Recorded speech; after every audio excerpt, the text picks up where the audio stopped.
All right, we are tracking Hurricane Milton, and now that this storm is getting a lot closer to land, looks like we're getting some hourly updates from the National Hurricane Center. So the latest advisory coming in, this is just below Category 5 status, 155 miles an hour, wind gusts up to nearly 200. So this is still a very strong system. You'll notice that it appears there might be a little bit of wind shear going on, or maybe an eye wall replacement cycle kind of eats up the eye for a time here.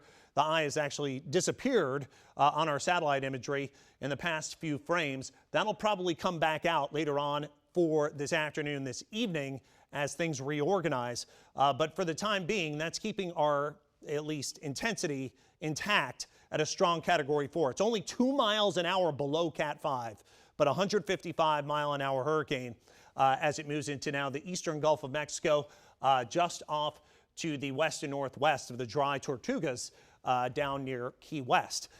This will move on shore. Looks like it has a Category 4 somewhere just south of Tampa later on tonight into early tomorrow morning, and then make a quick pass through Florida as at least a Category 1. So it makes landfall likely as a major Category 4 with devastating impacts, and then hurricane damage probably all across the state. That goes all the way into places like Orlando, Cape Canaveral, and then shoots off out into the open Atlantic. Computer model tracks good for Tampa, at least. Notice Tampa Bay is right in here, and this is where most of the tracks are. So if you get a track that's south of you, at least in this case, that forces water out of Tampa Bay, and they are not on the strongest side of the storm. Still, Category 4 impacts, certainly a possibility here, but most of the water would come on shore south of all of these computer model tracks. So that'd be Sarasota down to Punta Gorda and Fort Myers. This is where we could potentially see not only significant, but devastating, catastrophic, deadly storm surge as this thing moves on shore. Could have up to and over 12 feet of storm surge. Computer modeling says, again, there's a center of the system right south of Tampa, crossing tonight into early tomorrow morning into inland Florida, and then making the move across the peninsula. Remember, Helene gave 6 to 9 feet of storm surge across the west coast of Florida. Some of those were record values.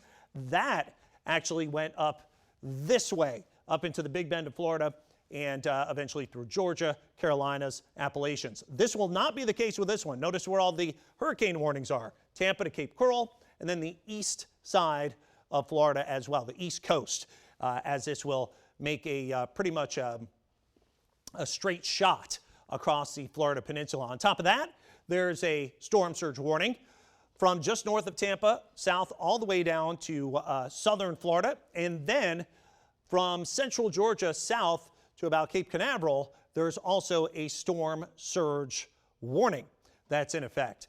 And the biggest storm surge, again, right around or really just south of Tampa and point south, that's where we could see 12 feet of storm surge, like double the size of a human being of water coming on shore. So we're talking 12 feet of water, a wall of water coming on shore that could be unsurvivable potentially.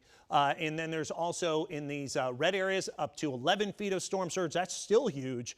And then even on the east coast of Florida, there could be up to 6 feet of storm surge here in the area in yellow. And on top of that, there's a potential of a solid 4 to 8 inches plus of rain, with some rainfall flooding on top of the storm surge flooding that we're going to be dealing with over the next 24 to 36 hours. Conditions worsening rapidly this afternoon.